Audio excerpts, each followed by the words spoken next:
अस्सलाम वालेकुम रहमतुल्लाह। स्टूडेंट्स, आज एक और हमारा नए टॉपिक के साथ आए हैं। आज का हमारा टॉपिक करंट इशू से रिलेटेड है। ये पाकिस्तान के करंट इशू से रिलेटेड है। ये financial action task force FATF। आपको पता होगा कि कुछ अर्सा पहले पाकिस्तान इसकी ग्रेड लिस्ट में भी रहा था। तो हम देखते हैं कि जी फाइनेंशियल एक्शन टास्क फोर्स जो है ना ये क्या है, इसकी रिकमेंडेशन क्या है, इसकी वर्किंग क्या है और पाकिस्तान इसकी ग्रेड लिस्ट में कितनी दफ़ा रहा था और क्यों रहा था। चलेंगे, शुरू करते हैं जी।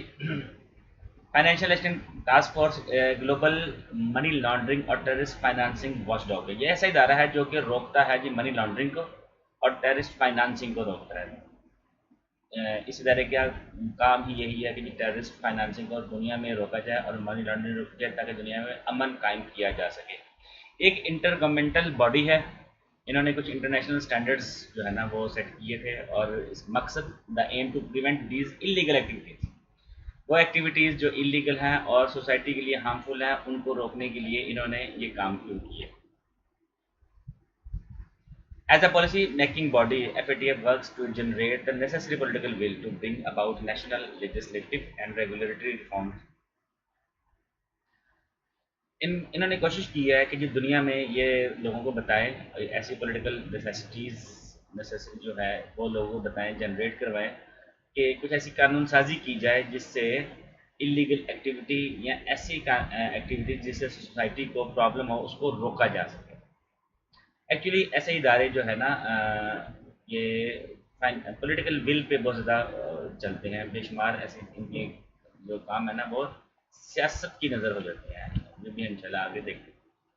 दुनिया में तकरीबन 200 के करीब कंट्रीज़ हैं, कुछ आज़ाद और जिनकी UN के जो मेंबर हैं वो तकरीबन 90 194 195 के राउंड अबाउट हैं। और ये उससे कुछ ज़्यादा है कंट्रीज़, जिनके वो कंट्रीज़ जो कि दुनिया में सिर्फ एग्जिस्ट तो करते हैं लेकिन UN के मेंबर नहीं है। तो मैं राउंड अबाउट फिगर मैंने आप यहाँ पर दी है, 200 के करीब कंट्रीज़ हैं जिनको ये वॉच कर रहे हैं। इन्होंने रिकमेंडेशन अपनी डेवलप की हैं, FATF स्टैंडर्ड्स इन्होंने बनाए हैं और इन्होंने कोशिश की है जी कि ग्लोबल रिस्पांस इनको मिले और ग्लोबल रिस्पांस की वजह से ऑर्गेनाइज्ड क्राइम, करप्शन और टेररिज्म ये चीज़ें यहाँ से ख़त्म कर दी, जिसमें इन्होंने काफ़ी हद तक इन्होंने काम भी किया। अच्छा, they help authorities go after the money of criminal dealing in illegal drugs.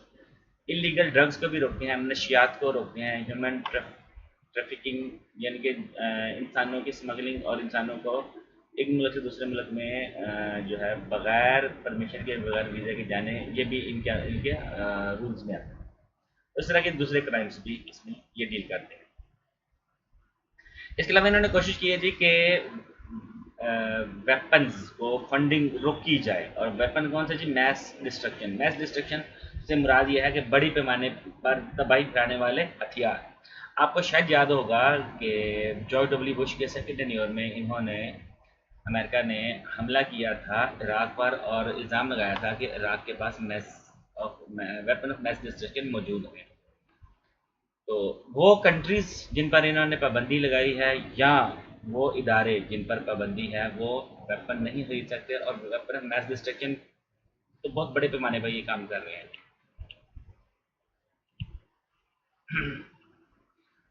FATF जो है ना इस्टेब्लिश हुआ जी 1989। 1989 बड़ा इंपॉर्टेंट साल है। ये वो साल है जब अफ़गानिस्तान से सोवियत फोर्सेस जो हैं वो वापस गई। जब अफ़गानिस्तान से वो फोर्सेस वापस गई थी उसके बाद G7 कंट्रीज़ का एक इजलास हुआ पेरिस में। G7 से मुराद है, जी से मुराद है ग्रेटेस्ट 7 कंट्रीज़ का इजलास हुआ। इन्होंने ये प्लान किया कि जी मनी लॉन्ड्रिंग को रोका जाए और इससे जो है ना टेररिस्ट फाइनेंसिंग को भी रोका जाए। अच्छा, ये इदारा बाद में ना G8 में कन्वर्ट हो गया था। G8 तो 8वां मुल्क जो इसमें शामिल हुआ था वो रशिया था। तो with the passage of time Russia को इस पर निकाल दिया गया। आजकल ये फिर G7 है। ये G7 कंट्रीज़ का नाम US, UK, France, Germany, Italy, Japan और कनाडा है। एक्सपेक्टेड है कि ये G7 कंट्रीज़ का ये जो सेटअप है ये दोबारा G8 में कन्वर्ट हो जाएगा। अगर ये G8 में कन्वर्ट हुआ तो जो इसमें 8th कंट्री अब होगा वो इंडिया।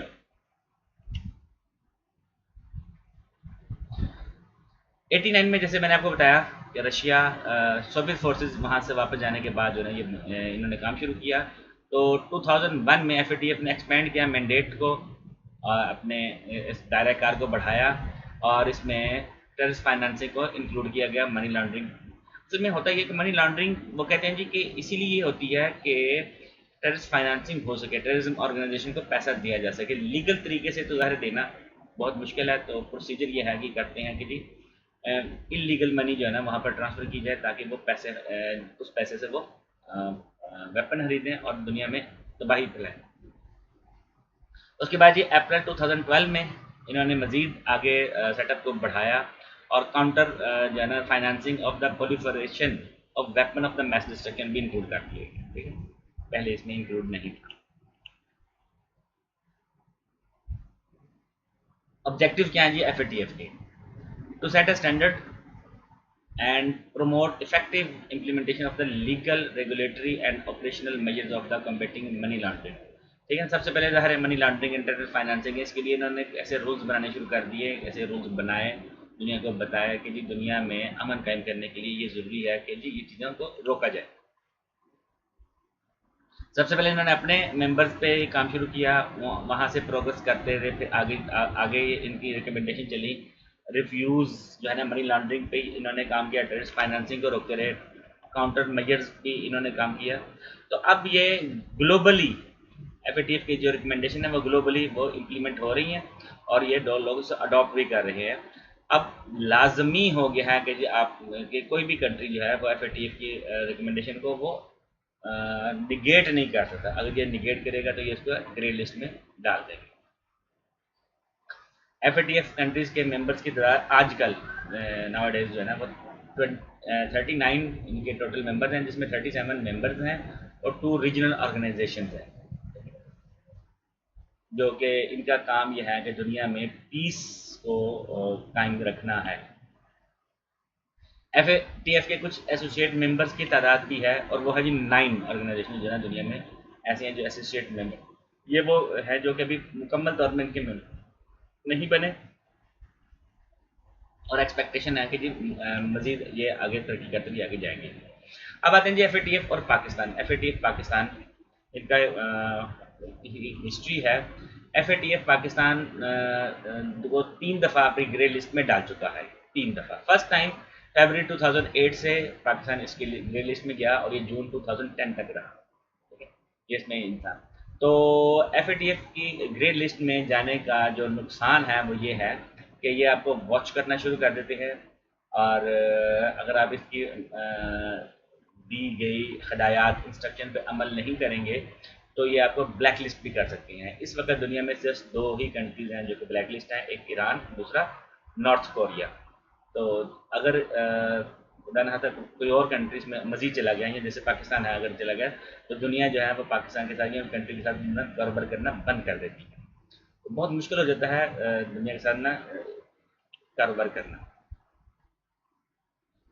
उसके बाद जी 2012 से 2015 तक पाकिस्तान जो है दोबारा एफएटीएफ की ग्रे लिस्ट में रहा। 2000 अगर देखा जाए तो ये दोनों जो आपको टर्न्योर मिलते हैं ये पीपल्स पार्टी के दौर में ये टर्न्योर मिलते हैं। पीपल्स पार्टी के दौर में जरदारी साहब को जो टर्न्योर गुजरा है उसमें पाकिस्तान जो है ये ग्रे लिस्ट में गया, और 2015 में पाकिस्तान जो बाहर निकला था तो उस वक्त नून लीग की गवर्नमेंट आ चुकी थी, एमएलएन की गवर्नमेंट थी। तो उसमें पाकिस्तान ने कुछ इफेक्टिवली पाकिस्तान ने रोल प्ले किया, जिसकी वजह से पाकिस्तान इस ग्रे लिस्ट से बाहर निकला है। लास्ट 2018 में पाकिस्तान जो है ना दोबारा बल्कि तीसरी दफ़ा जो है ना ग्रे लिस्ट में गया, और रीजनिंग ये थी कि पाकिस्तान जो है ना वो फेल्ड हो गया था, पाकिस्तान नाकाम हो गया था कि टेररिस्ट फाइनेंसिंग को यहाँ से रोकने के। और आपको याद है उस वक्त पाकिस्तान के एक्स प्राइम मिनिस्टर का एक बयान बड़ा मीडिया में आया था कि उन्होंने इस तरह के एक गैर ज़रूरी बयान जो दिया था, जिसकी बेस पर जो है पाकिस्तान को ग्रे लिस्ट में दोबारा शामिल कर लिया गया था। और फिर पाकिस्तान पर बहुत सख्तियाँ की गई, बहुत हार्ड जो है इंस्ट्रक्शन पाकिस्तान को दी गई, तो पाकिस्तान ने उसमें से अल्हम्दुलिल्लाह सारी कंप्लीट कर ली। तो अगस्त 2022 और फिर सितंबर 2022 इनके अगस्त और सितंबर के दरमियान में इनका एक 15 मेंबर्स का जॉइंट डेलीगेशन जो है FATF का वो पाकिस्तान उन्होंने विजिट किया और उन्होंने देखा कि जी कंट्री ने, पाकिस्तान ने, वतन अजीज़ ने वो तमाम 24 पॉइंट जो है ना उस पर वो काम कंप्लीट कर लिया है। तो आखिरकार 21 अक्टूबर 2022 पाकिस्तान को FATF की रैली से निकाल दिया गया। रैली से निकाल दिया गया और वो तमाम जो 34 पॉइंट्स है उसमें पाकिस्तानी का काम था और उन्होंने एक्सेप्ट किया कि पिछले लास्ट ईयर 4 ईयर से, पिछले 4 सालों से पाकिस्तान को जो हम इंस्ट्रक्शन दे रहे थे, पाकिस्तान उस पर अपने वर्किंग कंप्लीट करने में कामयाब हो गया। FATF की रिकमेंडेशन 89 में ये बना, तो 1990 में जो है ना, लेस देन 1 ईयर इन्होंने अपना जो है ना FATF ने अपनी रिपोर्ट शाया की है जिसमें इन्होंने 40 रिकमेंडेशन, शुरू में इनकी रिकमेंडेशन की तादाद 40 थी, अब बढ़ गई है। आगे हम देखते हैं कि इनकी रिकमेंडेशन की तादाद अब कितनी बढ़ गई है। Which is intended to provide a comprehensive plan of action needed to fight against money laundering। Money laundering को रोकने के लिए सबसे पहले इनके जो रिकमेंडेशन थी उनकी तादाद थी 40 और इनका सबसे पहला काम जो शुरू हुआ था वो मनी लॉन्ड्रिंग से ही शुरू हुआ था, बाकी चीज़ें इसके बाद में इंक्लूड की गई। 1990 के बाद फिर 2001 में इन्होंने मज़ीद चीज़ें डेवलप की हैं, स्टैंडर्ड बेहतर किया और उन्होंने टेररिस्ट फाइनेंसिंग को इसमें इंक्लूड कर दिया। इससे पहले ये इसमें शामिल नहीं था। अक्टूबर 2001 में FATF जो है ना, इन्होंने 8 स्पेशल रिकमेंडेशन जो है ना to deal with the issue of the terrorist financing इन्होंने इशू किया और इसमें शामिल कर दिया। मजीद इसको आगे लेके जाते हुए इन्होंने कहा कि मनी लॉन्ड्रिंग टेक्निक्स को जो है ना हमने जो भी इनके सेटअप थे उसके लिए इन्होंने रिवाइज किया और न्यू स्टैंडर्ड इन्होंने पेश कर दिए 2003 में, जून 2003 में। 2004 में इन्होंने पब्लिश किया जी 9th स्पेशल रिकमेंडेशन और इसमें इन्होंने कुछ मजीद चीज़ें इंक्लूड की हैं। शुरू में 40 थे, अब 40 + 9 रिकमेंडेशन, 49 रिकमेंडेशन की कंप्लीट हो गई थी। तो स्टूडेंट आज का हमारा लेक्चर खत्म हुआ, तो चैनल को सब्सक्राइब कीजिएगा।